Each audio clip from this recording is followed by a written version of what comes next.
This bike or a different one? Boom! There you go, you got it. You nailed it. I can see a little bit. What do you want to know about this thing? Cam McCaul, It's your road. besides looking like a guitar, what makes this bike special? This is a session park. So what that means is it has a shorter rear end and it's based off of the older session frame. Doesn't have the high pivot.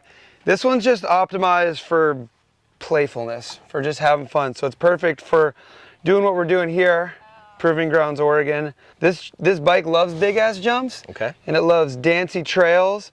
That's exactly what we have out here. And so that's exactly the reason I brought this bike. Okay. How many Trek bikes do you have and like currently rotate through? I think right now I have one less. No, with this one being finished, I think I have exactly how many hooks I have on my wall. I think it's like 10. 10 Okay. operating bikes at this moment. What are the 3 that you ride the most? Slash. The new one? I don't have the new one yet. Okay. Slash, EXE, and this one if it's summertime. Okay. For Bachelor. Okay. Those are probably the 3 that are getting the most use right now. Okay. All right. So aside from custom paint, anything else custom about this bike? Are you pretty much running it as is? Yeah, not too much custom about this beast. This is all stuff you can grab off the shelf. It's 27.5 front and rear. Okay.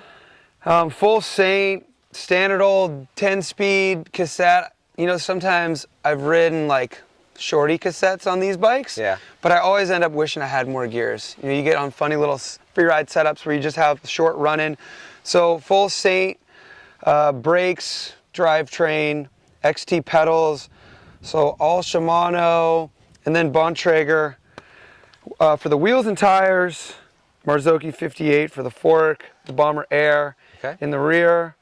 Obviously a pretty standard setup, but it works for you. Chrome mag saddle? Yeah, it's That just thing's pretty sweet looking. an old seat that I had laying around. It's just been going from session park to session park.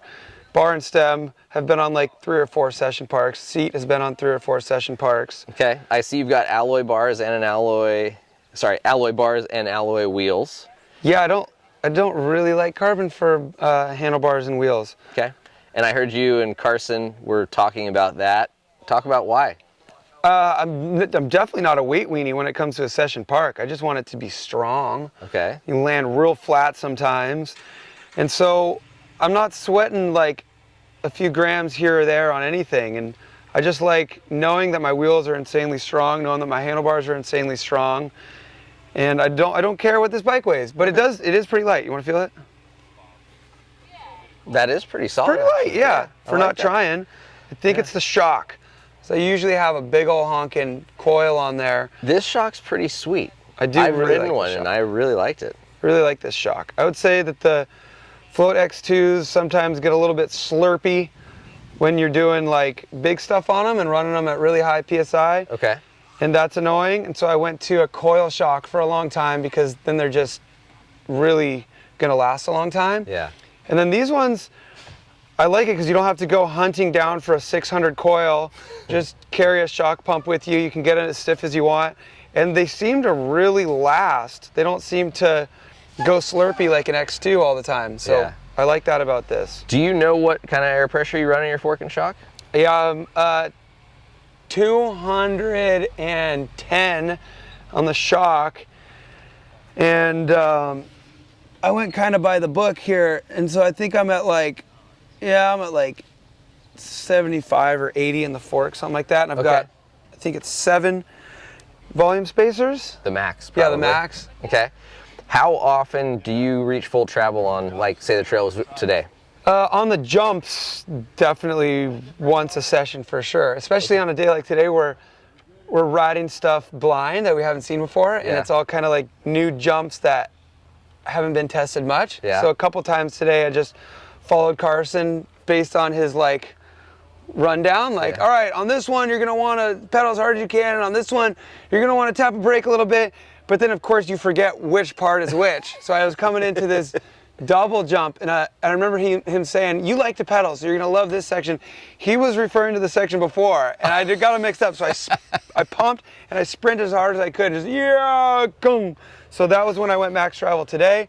And in the last 5 days that we've been riding, I definitely reached max travel at least once. Once a day? Yes. Okay. All right.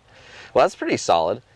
So you got to run it pretty stiff for that. I think so. That oh shit moment. The problem is, it feels perfect for me, but the only two other people I've seen ride my bike are JP and Lyle. You know how big Lyle is. For those of you who don't know who JP is, he's a strong man as well. And so I'm like, oh man, do I run my bike too soft? But then I'm like, I'm 170, they're heavier than me. Yeah. And if it feels good to me, it doesn't matter. That's I'm true. the one riding the bike. That's true. I don't think many people could ride your bike better than you can. Well, I don't know if they could ride it better, but they're not gonna ride it because it's my bike, and they can't ride it because they don't have a guitar that matches it. No, they don't. But I love this bike so much. Oh, here's one interesting thing. Okay. For years and years, I rode a medium.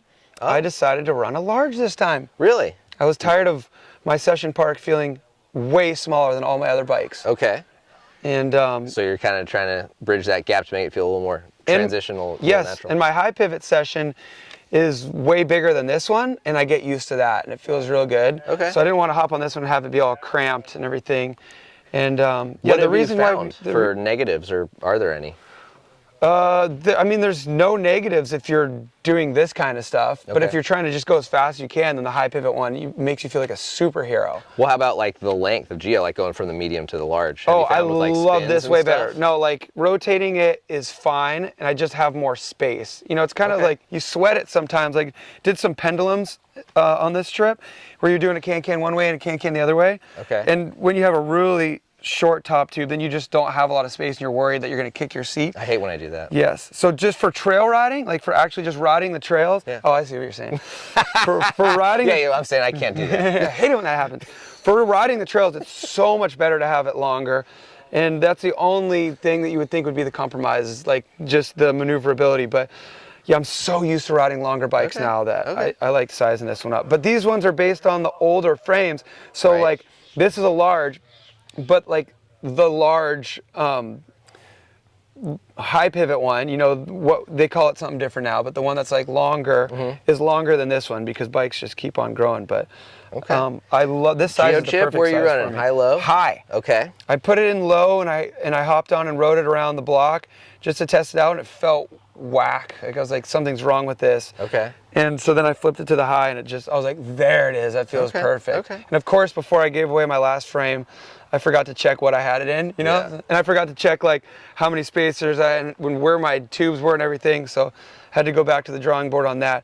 But it's like Goldilocks, you know? I was just like, oh, this porridge is too hot, this porridge is too cold. And then once I Yeah. flipped that and got the right little dealio on this, I was like, oh, there it is.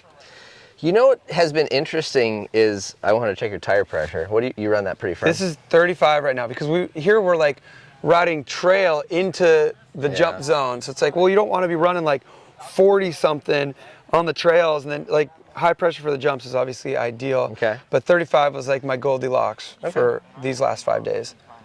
I've found it interesting in, you know, talking with over the years, but especially here this weekend, right? You talk to some guys like Zink, who it almost is like he pulled out a mental Rolodex and like had everything like so dialed. And then you talk to another rider, like for example, DJ Brandt, and I'm like, oh, like, so tell us about this bike. And he's like, I was like, what size is it? And he's like, oh, he didn't even know if it was a medium or a large. Yeah. You know, and I'm like, everything for him was by feel. He kind of was like, I don't totally know, but I just changed it. You Well, know? that's it, especially on a frame that's based off an older version. Right. The words mean nothing, right? Like Yeah. short, like medium, long, extra, like it means nothing because it's like, well, from what year? Yeah. Like a medium from a few years ago is like an extra small now. Right. And a large from a few years ago is like, you know, something I would never consider riding back then, but now it just feels better. Yeah. No, it's just, it's always funny. And I think just different riders and their mentalities, you know, focus on stuff and are very either in tune or aware. Or some people, like, they research the number when they make that decision and they get the bike, and then after that it just fades, right? Yeah. They forget about You it. hop on, and if it feels good, you ask somebody what the word for it is. Like, large? Okay, cool. That's what I like in this frame. Okay, other thing, I'm obsessed with these grips now. Okay. These are the Cal Straight Meaty Paws, the Census grips.